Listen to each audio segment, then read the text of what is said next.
Gaming has changed a lot over the last decade, or at least everyone's saying that, so I decided to actually test it. Today I'll be playing games from a decade ago all the way to this current year, so I hope you enjoy, and anyways, let's start with 2015.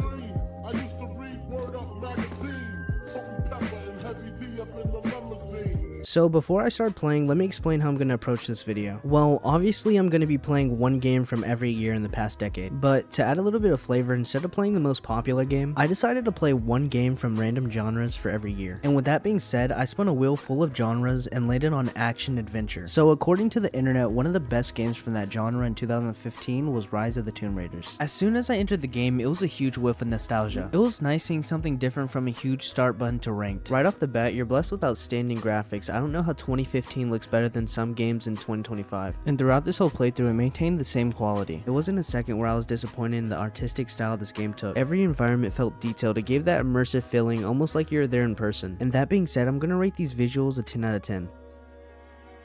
Okay, now moving on to the gunplay. After playing a lot of FPSs, I typically know when games have good combat, and usually games with stories tied in tend to have bad gunplay. But surprisingly, Rise of the Tomb Raiders breaks that stereotype. No matter if it was a bow or an assault rifle, I was hitting quad feeds like it was Prime BO2. Not only was there combat with guns, but this game even had perfect parries. And let me tell you, when you hit that perfect dodge, it almost makes the fight feel scripted. The one complaint I do have is I never really knew how much ammo I had. I know it's on the top right of my screen, but to be honest, I'm very used to it being on the bottom. But anyways, I'd honestly rate the combat a solid 9 out of 10.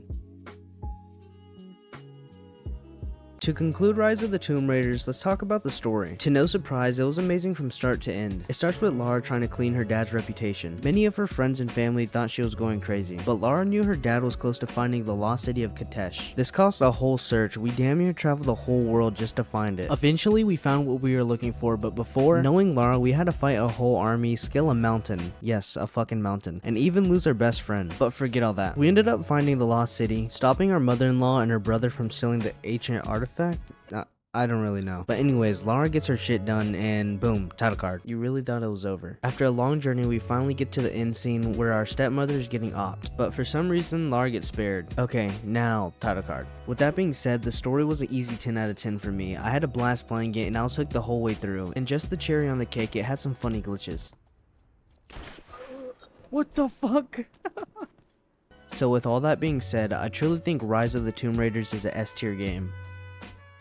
Okay, so now moving on to 2016, and truthfully I was worried about this game because the genre I got was Souls-like, and according to the internet, the best Souls-like game in 2016 was Dark Souls 3. Bear in mind, this is my first ever time trying out this genre, so if you're wondering why I'm so ass, croquet. Anyways, moving on to the character select, I'm not gonna lie, the options they give you up front truly depend on how you want the playthrough to go. I ended up picking the Knight due to his equal attributes. He's all around good, so no matter how I approach the game, he should be at least decent. You start off the game with some lore, and I didn't know if it was my lack of attention span or what, but I did not understand this story for the whole playthrough. I don't want to blame this on the game, so I'm not going to completely shit on it for the rating, but what I do want to complain about is the gameplay. Right off the bat, it felt like this game was meant for only controller. The options showed Xbox button layout, so every time I tried to change something in the settings, I didn't know what key to press. And you think you press E, but no, till this day I still don't know how to save my settings. This forced me to learn every keybind throughout the whole playthrough. Oh, but do you know what's even better? Not only do you have to fight the 7 commandments, you'll also have to fight with your damn camera. You don't know how many times I was slicing a motherfucker's legs and then got backshotted because my camera wanted to show me a 20-foot demon's balls. And with that being said, the gameplay was a 5 out of 10. Another problem I had was finding out what my next task was. I'm not gonna lie, I felt like I was doing a COD Zombies Easter egg just to get to the next section of the game. I know every Souls game is like this, so I might just be bitching just a bitch, but when it takes me 2 hours to find the damn boss room, you could just give a motherfucker a hint. I also found out halfway through my playthrough I was basically playing Dark Souls on the hardest difficulty, due to some actions I'm not proud of early on. Such a bitch!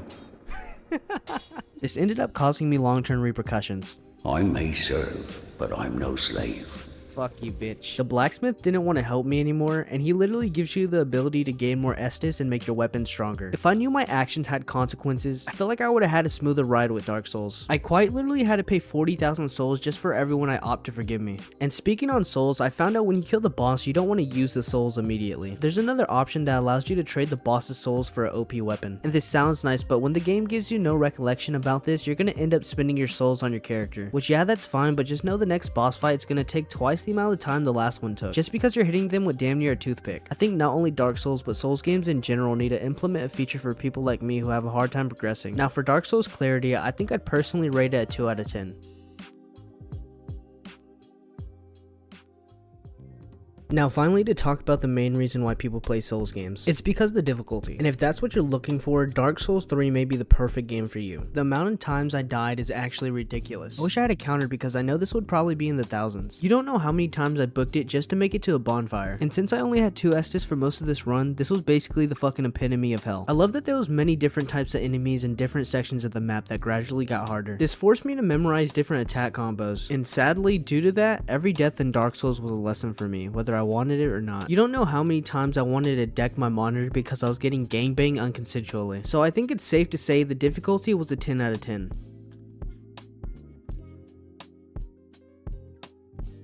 I personally would put Dark Souls 3 right in the middle at B tier. And just when you thought it was over, the wheel decided to give me the indie genre. And of course, Hollow Knights had to be the best indie game in 2017. So I guess I'm going to be playing a mellowed out Souls game.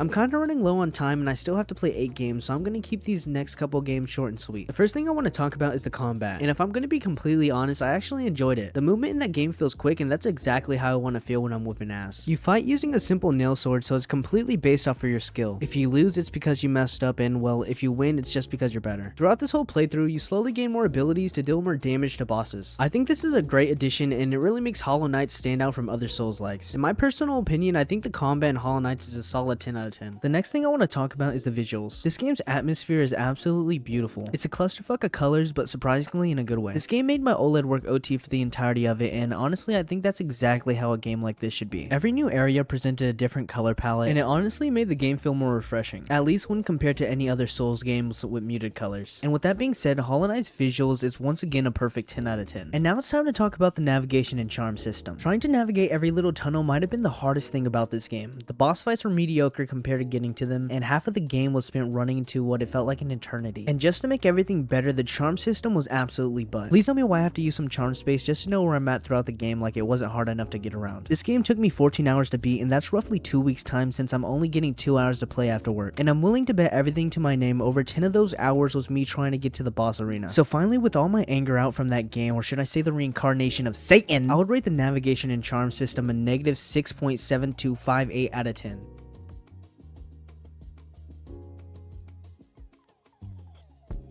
And with all that being said, I think I'd put Hollow Knights at D tier. Okay, now moving on to 2018.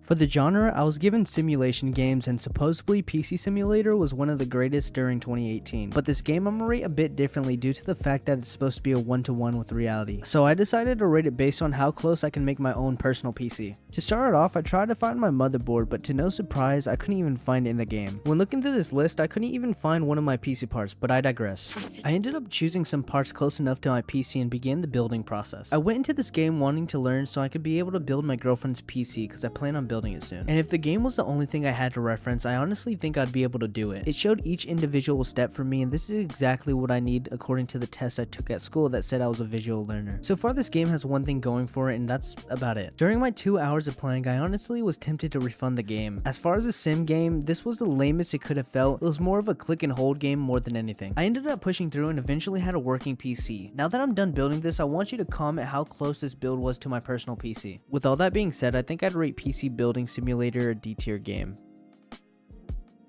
The genre I was given for 2019 was co-op, and I decided to play this with my duo / the one and only Warsix. He suggested we played Borderlands 3, which is arguably the worst out of the series according to the community. After playing the game to completion, I have a lot to say about it, but in order to be able to finish the video, I'm going to break it down into 3 parts. The teamwork aspect of it, the enjoyment the game brings, and the replayability. To start it off, teamwork is detrimental in co-op games, and this game shows it to a T. There were times where I was knocked down or vice versa with my duo, and one of us had to clutch to get a res. This game honestly feels better when there's 2 people. I played other Borderlands alone, and I think I had a better experience playing with someone, whether it was for help or enjoyment. Although we did beat the game absurdly fast, so I think the difficulty should be a bit harder. With that being said, I'd rank Borderlands 3 teamwork a solid 8 out of 10. Moving on to how much me and Warsix enjoyed the game. We came into Borderlands with low hopes. We seen the game getting shit on for no reason, so we expected we'd be a part of that posse. But surprisingly, it was the complete opposite. We enjoyed a majority of the game, the guns looked great, the missions were up to par with the other ones, and arguably had better scenery than most of the Borderlands. The only problem me and Warsix had were the characters. We didn't get many good good options, and we ended up choosing Moze. The only time I seen us using the mech was just because we were low. Other than that, Borderlands was an absolute blast. It could have been a nostalgia trip, but I don't remember this game being as good as it was the first time I played. For Borderlands 3 enjoyment, I'd say once again this is a solid 8 out of 10. Now finally, to talk about the replayability. If I were to come back with another friend or myself alone, I could see myself grinding this game again. I truly believe Borderlands 3 was just getting slandered for the love of the game. Me and Warsick both enjoyed the whole playthrough, and we both could argue it's better than the first Borderlands. I can see myself coming back in a couple of months just because I feel like it, so I'd say this game is worth replaying.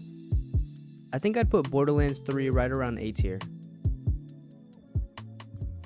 Now to a game we all know and love, Valorant. For 2020, Valorant was the most loved FPS game out, and if you had a PC, you were 100% giving it a try. A lot of huge streamers migrated over even though Fortnite was popping at the time, and let me tell you, I've been there every stage. Now I'm gonna rank this by explaining how the game was for me from start to end. To start this off, let's go from the first time Valorant came out. I was the only one in my friend group with the PC at the time, and when I heard Valorant was coming out, I got more than excited. I seen many of my favorite YouTubers posting about this game, and I see no reason not to try it myself. And when I first logged into that game, it hit like crack in the 80s. I was addicted. I loved everything from the abilities to the weapons. Valorant felt like a mix of COD, Search and Destroy, and Overwatch. Two amazing games I spent hours upon hours on, so it wasn't really a surprise when I played Valorant religiously. For months I played the game and loved every second of it until I just left because I was playing alone. While all my friends were playing other games, I just felt left out. I think I'd rate my first initial thought of Valorant a 10 out of 10. This game was everything I ever wanted when it comes to a competitive game. Now for the honeymoon phase of Valorant. When Fortnite eventually died and my friends stopped being porons, they asked me about Valorant, and I felt like a kid on Christmas. I spilled all the knowledge I knew about Valorant and told them to download it, which started my first ever competitive grind. And from the start of this, it was a blast. We were all learning and getting better, which was expected when a game has you by the balls. We ended up making Valorant our main game and spent every day trying to grind the highest rank. Eventually we hit a roadblock due to the lack of time it took us to make a transfer. A lot of my stack was hard stuck and it started to kill our morale. We felt like every day our rank would fluctuate. When we win it goes up 15, but when we lose it takes away 25. We still pushed through for days. We played and played, not giving up on the dream, but as much as we wanted Valorant to get better, it just ended up getting worse. The YouTube was absolutely outrageous and there was a bad smurfing problem, and not only that, people love to throw games. Like, why is a motherfucker higher than Jupiter saying it's my fault? Like, no shit, the rank scene is cooked to the maximum because of you. My whole group eventually tried to venture off to new games. Keyword tried, but we'll get to that later. For the honeymoon phase of Valorant, I think I'd rate it a solid 6 out of 10. Okay, now for the end of Valorant. So you know how I said we tried to leave? Well, not even a month after the honeymoon phase, we all ended up playing Valorant again. We were damn near addicts, but this time not by choice. We tried to find another game, but there was deadass nothing to play, and we resorted to playing Valorant once again. It was like returning to an abusive relationship. We all felt miserable playing the game. With not even one smile, we strictly felt enraged with everything. At that time, if I took fall damage, I would deadass sock my monitor. Like, something about Valorant brings out the power of 1,000 Horpus in me. We wanted to get off that game so bad, we ended up buying slop games like fucking Repo, where we played the game for a couple hours and then headed right back to Hitler in game form. But when you endure enough torture, eventually you'll find an escape. And we ended up finding it, but you're gonna have to wait till 2025 to find out what that was. Anyways, Valorant's end phase was a 2 out of 10.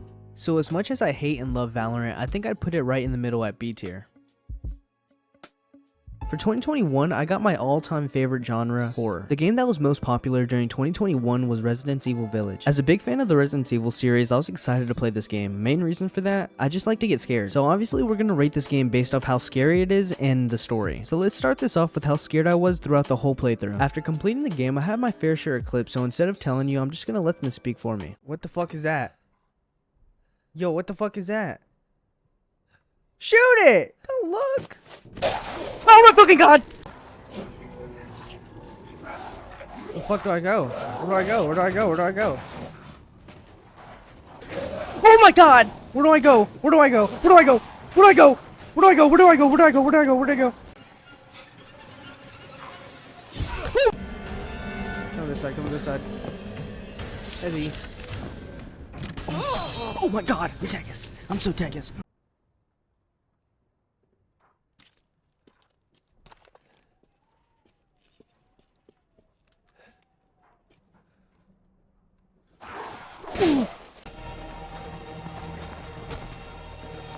Oh! Oh! Nope. Nope. Nope. Nope. Nope. Fuck me. Open. Open. Open. Oh! Yo. Yo. No. No. No, you don't gotta do that. You don't gotta do that. No, we're good, we're good. Goodbye. So yeah, I definitely would say I was a little spooked. Bear in mind, I was playing this every day at 3 in the morning after work. I'm not gonna lie, this playthrough had me scrunching my toes from start to finish. The jump scares always came when you least expected it, so I definitely say this game has the scare factor. Although I didn't get enough scares, I feel like it focused more on the story part. With that being said, Resident Evil scare factor would rank right about a 7 out of 10. Now to the story portion of the game. The story was amazing from start to end. There was never a dull moment from the entirety of it. You start off as a guy named Ethan Winters. Ethan and his wife are getting prepared to have a baby. They go on with their life until one day someone attacks Ethan and Mia's home. They end up taking Mia and Ethan and putting them in a mysterious car. On their way, the convoy ended up crashing, leaving Ethan to wander off to a village controlled by 4 powerful lords, serving their leader named Mother Miranda. Ethan finds out Mia and his baby were here and goes on an absolute badass killing spree. After searching the village, Ethan finds this castle ran by, well, let me introduce you to the 9'6" BDSM enjoyer Goth Mommy Alcinia. As we enter the castle, we are greeted with, dare I say, her 3 attractive daughters. After barely dodging our demise, surprisingly, Ethan manages to get out of his sticky situation. After praying to the fat lord, Ethan ends up taking out every daughter, leaving Shaq for last. But she was no easy fight. She ended up turning into a damn dragon, but Ethan's different, so once we defeated Alcinia, we were given a piece of our baby. Yeah, you heard me right. After taking a piece of our baby to the fat Tubalard, he tells us we need 3 more. They really got us collecting rows like Lego pieces. But anyways, let's move on to the second lord, Donna. She's basically Chucky on methamphetamine. We make our way to the house filled with creepy dolls and find ourselves in a jigsaw trap. After solving the task Donna makes us do, we are met with a huge devil baby. After swiftly evading the abnormally large baby, we meet the woman behind the doll. She tells Ethan she wants to play hide and seek. Try and find me. So of course I was down. After finding Donna and messing up our lobotomy, we ended up getting the second part of Rose. With 2 out of the 4 parts of my child needed, we ended up heading to the next Lord Salvatore. This huge booger was quite the time. After traversing his mineshaft, we see Salvatore with the 3rd part of Rose. We ended up getting it without Salvatore knowing, but sadly Ethan's a big yapper. I'll just be taking this. We gave Salvatore enough time to trap us, so now Ethan has to drain a lake because apparently the thing can turn into a fucking Goliath fish. After draining the lake, we finally get to opt the huge slime ball, giving us the 3rd part of Rose. Now to the last apprentice of Mother Miranda, Carl! He personally told us to come to him, so you know shit's about to get wicked. After taking out all his goons, we ended up meeting Carl, but he did us like Jabba the Hutt, throwing us in a hole with a walking ceiling fan. Ethan makes his way up meeting Chris Redfield. We ended up catching up after he shot my wife, and he tells us we have a bigger threat, Miranda. Chris ends up giving us a battle robot and tells us to go take on Carl. After having a transformer fight, we eventually take Carl down, but right after, our wife that got shot appears out of the blue. Ethan quickly figures out this is Miranda, and she ends up ripping Ethan's heart out. Then we cut to playing as Chris Redfield. As Chris tries to take out Miranda, he ends up finding our real wife, Mia. Chris tells Mia that Ethan got opped, but suddenly Ethan wakes up from his nap and decides to make his final stand. Oh, by the way, I'm not sure, but I don't think Ethan has a heart here. But anyways, Ethan makes his way to Miranda and goes on to have the fight of his life. After a long battle, Miranda ends up croaking, leaving Ethan with a fully built Rose. Shortly after obtaining Rose, Ethan starts to turn into ashes, and Chris arrives perfectly to avoid any conflict. Chris ends up putting explosives in the heart of Mother Miranda to finally get rid of her, but Ethan didn't have enough strength to make it out, so he ends up offering to stay with the detonator while Chris and Rose get out. Mia, Chris, and Rose escape, and of course a Resident Evil game has to end out with a badass explosion, thus concluding Resident Evil Village. Wow, that was a lot to talk about, but it was a great game overall, and I enjoyed every single second of it. I wouldn't regret playing this game any other day. I personally rate the story a 10 out of 10. I was hooked the whole way through, and I really enjoyed the story. So with all that being said, I think I'd put Resident Evil at S tier.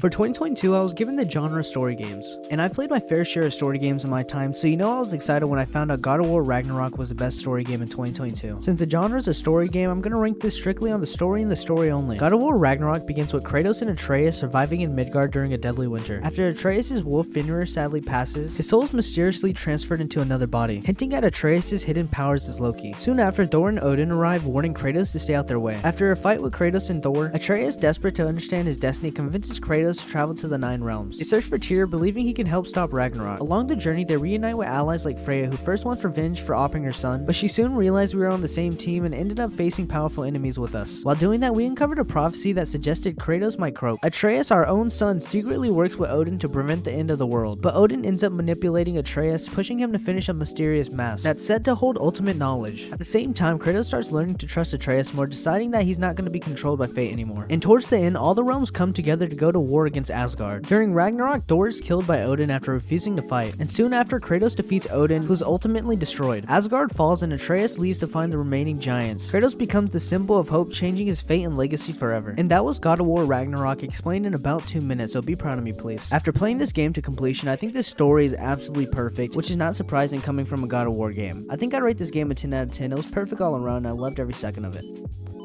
This is not a surprise, but I think God of War is a S tier game without a doubt.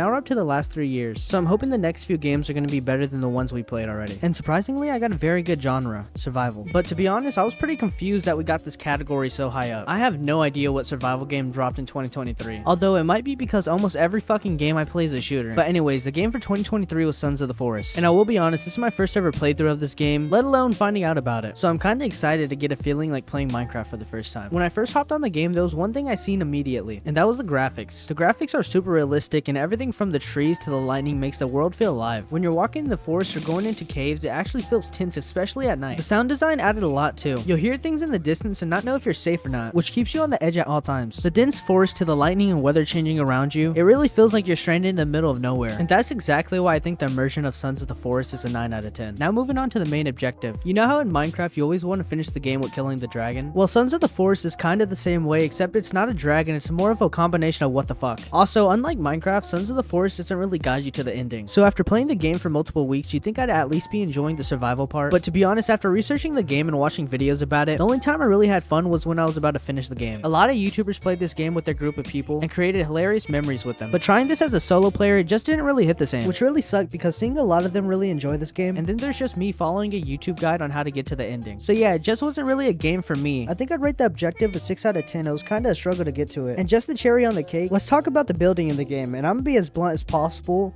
It's butt. The building in Sons of the Forest feels kind of pointless. Like, yeah, it looks cool at first, placing logs one by one, making your base look realistic, but then you realize the game never really gives you a reason to build anything big. You're able to get through most of the game with a tiny shelter or sometimes nothing at all, which completely kills the motivation of spending hours to build something impressive. On top of that, the building system can feel slow and a little chunky, especially when you're just trying to make something simple and it turns into a whole process. So yeah, basically what I'm trying to say is the building system's kind of whack. I'd rate the building system a 3 out of 10. I think Sons of the Forest can be a good game, it just needs people so you can have fun playing it. I'd much rather hop on a Minecraft solo lobby than play Sons of the Forest alone, which is sad because I really like survival games, but with that being said, Sons of the Forest is a C tier game.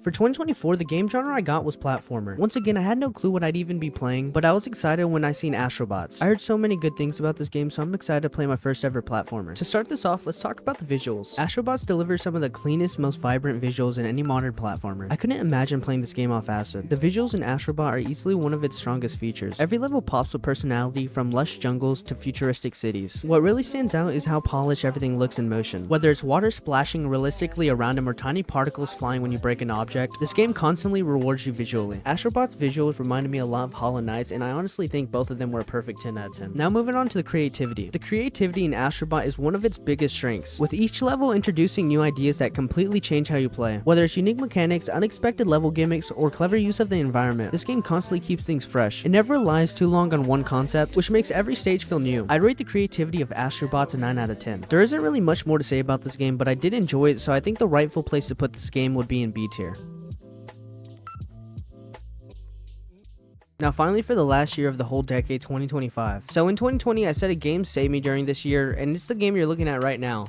This game was the talk of the town. Everyone that played games loved Arc Raiders. It was the new Extraction game, and the only competition against it was Tarkov, but let's be honest, there was not even a battle needed to know Arc Raiders had that throne. So let's start with the combat. Arc Raiders provides you with PvP and PvE, which makes getting good loot a huge challenge. Every time you queue into Arc, you're making the decision that can either leave you filthy rich or dirt poor. You're not just in simple gunfights, every encounter can turn into chaos because it's a mix between players and deadly art. One second you're fighting another squad, and the next you got a massive robot crashing into the fight, forcing everyone to react on the fly. It makes combat feel dynamic instead of repetitive, and you actually have to think about positioning, timing, and whether a fight is even worth taking in the first place. Every fight I got into always had me on the edge of my seat. Just the thought of getting a legendary Jupiter had me foaming out the mouth at the time. So without a doubt in my mind, I think Arc Raiders combat was a perfect 10 out of 10. Now let's talk about the community Arc Raiders had. The game influenced working together by adding in-game events, and the option for proximity chat helped a lot with that. Arc Raiders doesn't play about the Arc we fight, and when everyone found out you can kill the queen, groups of people ended up coming together to take it out. Now this is a good thing, but in my opinion, this is where Arc Raiders made everyone soft. I feel like you have a higher chance running into friendly people than people that want to take your head off. And to some people this is great, but when I entered the game, I was expecting to fight and get good loot. I'm all fine with being cool to take out huge ass clinkers, but when we're looting buildings and locker rooms, there's no reason we should hold hands and skip to the extract. The community is great nonetheless, but I just don't feel like Arc Raiders had the challenge I was expecting, which kind of killed the game for me. So I think the community is good, it really just depends on what you play Arc for. Anyways, one thing I can't deny is that Arc Raiders basically revived gaming at the time. Every game felt boring, and that's the reason I played Valorant 24/7 7. As soon as Arc Raiders came out, many streamers and YouTubers came back from the dead because the game was honestly that good. Or they came back for a cash grab, but that's a topic for another time. Arc Raiders was breaking records like it was no biggie. The game was looking like it would get Game of the Year just by the numbers of the server slam. I remember right when the game dropped, I spent hours grinding the game like I was unemployed. For a month straight, my only thought was Arc Raiders. I wanted the best of the best. And after 50 plus hours in a span of a month, I obtained that, which felt great, but this is where Arc Raiders lost me. Once you have everything, there's no real reason to play the game again. I obtained all I could possibly get, and it felt like there was no point into queuing until a game. The game provided content in the beginning, but since then, all that's come is a new map. I feel like Arc Raiders is a good game, but they just lack on the content to make this a perfect game. So yeah, I really enjoyed Arc Raiders, which is why I feel like it belongs in A tier. It could be S, but it really depends on how much content they drop.